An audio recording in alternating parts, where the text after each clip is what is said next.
Hello friends, hello guys. एक book मैं इस समय पढ़ रहा हूँ, तो मैंने सोचा कि जितना मैं उसको थोड़ा थोड़ा 1 2 पेज 3 पेज पढ़ता जाऊँ, आपके साथ डिस्कस भी करता जाऊँ। तो ये एक वीडियो फॉर्म में भी हो जाएगा और रिटन फॉर्म में तो मेरे पास है ही। तो ये बुक है अपनी the concise laws of human nature. ये बुक लिखी है रॉबर्ट ग्रीन ने। काफ़ी पॉपुलर बुक है ये। आप सबको मैं सजेस्ट करूँगा कि ये बुक आपको पढ़ना चाहिए। तो इसके जो पहला चैप्टर है, इसमें लगभग 18 चैप्टर्स हैं। तो पहले चैप्टर्स के मैंने 3 पेज इसके पढ़े, 11वां 12वां और 13वां, 11th 12th and 13th, right. तो इसमें जो पहला चैप्टर है वो मास्टर योर इमोशनल सेल्फ के बारे में कहता है। द लॉ ऑफ इरेशनैलिटी के बारे में बात करता है। तो हम इसको हिंदी इंग्लिश दोनों में समझेंगे और देखेंगे इन 3 पेज में क्या कह रहा है। बाकी के 3 पेज अगले पार्ट्स में इसका मैं वीडियो बनाऊंगा। तो द लॉ ऑफ इरेशनैलिटी ये कहता है कि we are not as rational as we think. हम उतने ज़्यादा रेशनल तार्किक नहीं हैं जितना कि हम सोचते हैं। हम ये मानते हैं कि हम अपनी ज़िंदगी को कंट्रोल करते हैं, हम अपने डिसीजंस सोच समझ कर लेते हैं, लेकिन वास्तव में जो हमारे इमोशंस होते हैं वो हमारे थॉट्स को, चॉइसेस को और बिहेवियर को इम्पैक्ट करते हैं, प्रभावित करते हैं। We like to believe that we are in control of our lives, author says. That is the words of the author. Author says, like, we like to believe that we are in control of our lives and make decisions rationally. However, our emotions constantly influence our thoughts, choices and behavior. For example, जब हम गुस्से में होते हैं तो किसी भी सामान्य बात को हम गलत तरीके से ले लेते हैं, लेकिन जब हमारा मूड अच्छा होता है तो वही बात हम एक पॉजिटिव मैनर में लेते हैं। For example, when we are angry we may interpret someone's words negatively. When we are happy we may see the same situation more positively. होता है, बात सच है कि हम, जाहिर सी बात है कि हम उतने रैशनल नहीं हैं, हम उतने तार्किक नहीं हैं जितना कि हम सोचते हैं। ये सारी चीज़ें जो डिपेंड करती हैं गाइस, वो हमारे इमोशंस पे डिपेंड करती हैं। जैसे हमारे इमोशंस होंगे, जाहिर सी बात है वैसे हमारे ख्यालात होंगे, वैसे हमारी चॉइसेस होंगी और वैसा ही हम बिहेव करेंगे। सेकंड पॉइंट कहते हैं कि we see what we want to see. हम अक्सर वही देखते हैं जो हम देखना चाहते हैं। जाहिर सी बात है हमारे इमोशंस में ऐसी इन्फॉर्मेशन खोजने के लिए, हमारे इमोशंस हमें ऐसी इन्फॉर्मेशन खोजने के लिए प्रेरित करते हैं जो पहले से बनी हुई बिलीव्स को सही साबित करे। जो इन्फॉर्मेशन हमें बिलीफ के खिलाफ हो वो हम अक्सर इग्नोर कर देते हैं। बहुत हद तक की बात सही है। Our emotions make us search for evidence that confirms what we already believe. We tend to ignore information that contradicts our beliefs. We tend to ignore information that contradicts our belief. Right है, सही है। यही कारण है कि same situation को देखकर दो लोग बिल्कुल अलग अलग कंक्लूजन निकालते हैं। This is one reason why people can look at the same situation and reach completely different conclusions. Point number 3, इसकी समरी भी हम डिस्कस करेंगे बाद में। पहले तो मैं उन नोट्स के बारे में डिस्कस कर रहा हूँ जो 3 पेजेस में मैंने पढ़े हैं। Think instead of reacting. Think instead of reacting. तुरंत रिएक्ट करने के बजाय सोचें। हम लोग रिएक्ट तुरंत करते हैं, मैं नहीं कर रहा, बहुत से लोग करते हैं, तुरंत रिएक्शन आता है। कई बार लाइफ में ज़रूरी भी होता है, फिर भी चलिए देखते हैं राइटर क्या कहते हैं। रेशनैलिटी का मतलब इमोशंस को ख़त्म करना नहीं है, इसका मतलब है उनके प्रभाव को पहचानना और कंट्रोल करना। Rationality means learning to counter the influence of emotions. क्या बात है। Rationality means learning to counter the influence of emotions. It means the learning of to counter influence of emotions. Rationality का जो मतलब होता है गाइस, वो ये होता है कि अगर हम इमोशनल हैं उस समय, एंगर है, मतलब दुखी हैं, सैड हैं, एंग्री हैं और खुश हैं, उस समय भी हमको रेशनल होना चाहिए, उस इमोशन को काउंटर करना चाहिए। We should open our minds to what is actually happening rather than simply following what we feel. अगर कोई आपको कुछ अच्छा महसूस करा रहा है, उकसा रहा है, तो आपकी तर्क शक्ति वहाँ पे जाग जानी चाहिए। आपको सोचना चाहिए कि ऐसा क्यों कर रहा है सामने वाला, या ये सिचुएशन मेरे सामने क्यों आई। यही है रैशनैलिटी। आपको उस इमोशन के प्रभाव में, इन्फ्लुएंस में नहीं आना। इवेंट होती है, कोई घटना होती है, उससे इमोशन आता है और हम रिएक्शन देते हैं। ठीक, हमको करना क्या है? इवेंट हुआ, इमोशन आया, उसके बारे में हमें अवेयरनेस होनी चाहिए, उसके बारे में थिंक करना है, फिर उसके बारे में एक्शन करना है। ये बुक बता रही है। ऑलराइट, या instead of event, emotion and reaction, what we should try event, emotion, awareness, thinking and action. पहले घटना होगी, घटना से एक भावना आएगी, भावना से हमें रिएक्ट नहीं करना है। इसके बीच में 2 पॉइंट्स हैं, एक तो जागरूकता, अवेयरनेस, और दूसरी थिंकिंग, विचार, उसके बाद reaction. Point number 4, we have 2 selves. हम अंदर 2 तरह के होते हैं। तो author describes an inner conflict between 2 selves. One is sensible and rational, while the other is impulsive and sometimes wants to do something completely irrational.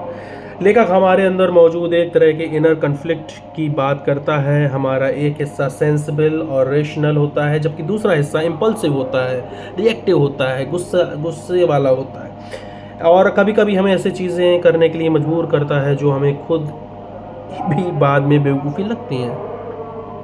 होता है ये, कुछ चीज़ें हमें उस टाइम पे सही लग रही हैं, लेकिन जैसे जैसे हम ग्रो करते हैं, हमारी एज बढ़ती है, दिन पास होते हैं, हमें लगता है यार किस बात पे मैंने गुस्सा किया, या मैं किस बात पे रिएक्ट कर गया, इमोशनल हो गया, किसी को कुछ कह दिया, या खुद ही कोई बेवकूफ़ी कर गया, ऐसा क्यों हुआ।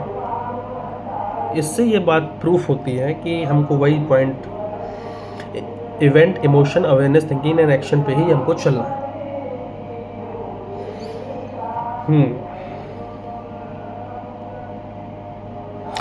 एग्जाम्पल की बात करता है ऑथर कि you know that sending an angry message is a bad idea. हम जानते हैं गुस्से में मैसेज करना गलत है,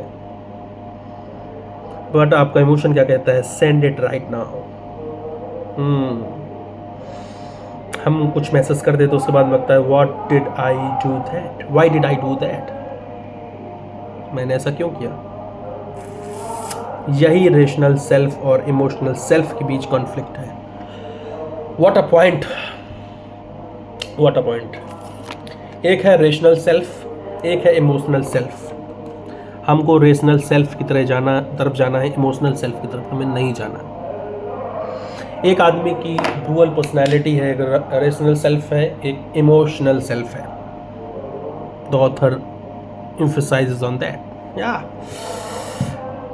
Point number 5, irrationality is a part of human nature. Irrationality हमारी human nature का हिस्सा है। Alright, so English में कुछ ऐसा है कि the first step towards becoming rational is accepting our own irrationality. Nobody is completely free from emotions, not even highly intelligent or wise people. Rational बनने की पहली सीढ़ी अपनी इरेशनैलिटी को स्वीकार करना है। कोई भी व्यक्ति इमोशंस से पूरी तरह मुक्त नहीं है, इवन इंटेलिजेंट हो या बुद्धिमान हो, वाइज हो या इंटेलिजेंट हो। आप बताओ इंटेलिजेंट और वाइज में क्या अंतर होता है? इसलिए इरेशनल बिहेवियर हमेशा इंटेलिजेंस की कमी का कारण नहीं होता, कई बार हमारी ह्यूमन नेचर और ब्रेन स्ट्रक्चर का यह हिस्सा होता है। चलो, ये एक पार्ट है हमारे नेचर का, पर हमें धीरे धीरे इसको हटाना है। ठीक है। Why did emotions evolve? Emotions जो होते हैं वो इवॉल्व क्यों होते हैं?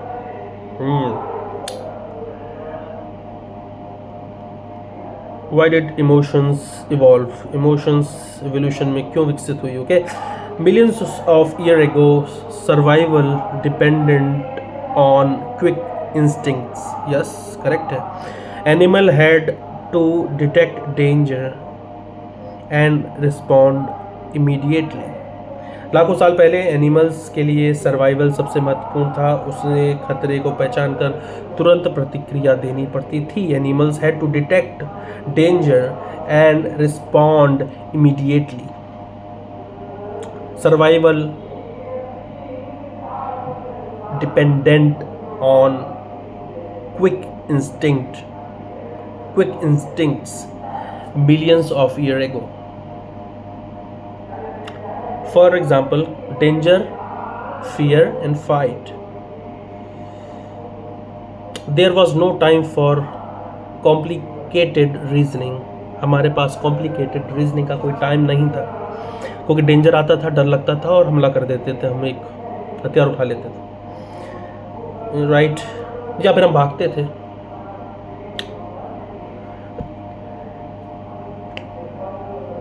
क्या मुझे भागना चाहिए, इसके फ़ायदे और नुकसान क्या हैं? हमें रिएक्टिव बनना पड़ता था. दैट इज़ वाई हमारे जो इमोशंस हैं वो इवॉल्व हुए. ओके, नेक्स्ट पॉइंट क्या है? Emotions also become a form of communication. Emotions communication का माध्यम भी बन गई. As animals become more social, emotions became an important form of communication. Animals could communicate anger, fear, danger, anxiety, sexual readiness, and the desire to play through sounds, postures, gestures, and smells. जैसे जैसे animal अधिक social हुए, emotions communication का important tool बन गए. जानवर बिना language के भी कम्युनिकेट कर सकते थे. For example, hair standing on end, यानी एंगर या थ्रेड, राइट. सर्टेन को साउंड्स आ रहे हैं तो उससे डेंजर का पता चलता था. जेस्चर से डिज़ायर टू प्ले का पता चलता था. And young animals calls anxiety need for the mother, right. Next point, 8th point, the evolution of brain. Brain का डेवलपमेंट कैसे हो रहा है? The author explains the brain in terms of 3 broad evolutionary layers. Brain को 3 तरीके से, 3 layer के रूप में जो ऑथर समझाता है.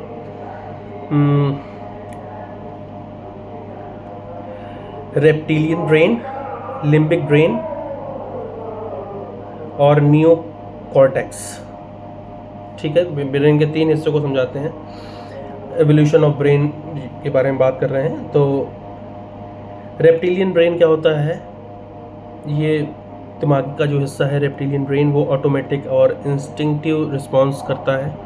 लिम्बिक ब्रेन क्या करता है? इमोशन और फीलिंग को स्टोर करता है या वो चीज़ फील करता है. और न्यू कॉर्टेक्स क्या करता है? Cognition, language and higher thinking करता है. तो ये दिमाग के 3 पार्ट हैं, या 3 पार्ट के बारे में ब्रेन के बताया गया है. ओके, तो इस पूरे 3 पेजेस में जो समरी है उसको मैं समराइज करता हूँ. मुख्य सीख क्या है, मेन लेसन क्या है इसका? The we can not completely eliminate emotions because they are deeply rooted in our nature, but we can learn to recognise them and prevent them from controlling our decisions. हम emotions को पूरी तरह खत्म नहीं कर सकते क्योंकि हमारे नेचर में डीपली रूटेड है, लेकिन हम उन्हें पहचान सकते हैं, समझ सकते हैं, उसके प्रभाव को समझकर कंट्रोल भी करना सीख सकते हैं. तो बेसिकली ये चीज़ इन 3 पेजेस में बताई गई है. The law of irrationality, master your emotion self, that is the first chapter. इस बार के 3 पेज हैं, अभी तो 18 पेजेस हैं. हम समरी को थोड़ा थोड़ा धीरे धीरे आगे बढ़ाएंगे. थैंक यू सो मच, बने रहिए हमारे साथ. कमेंट अगर आप यहाँ पर इस वीडियो को देख रहे हैं.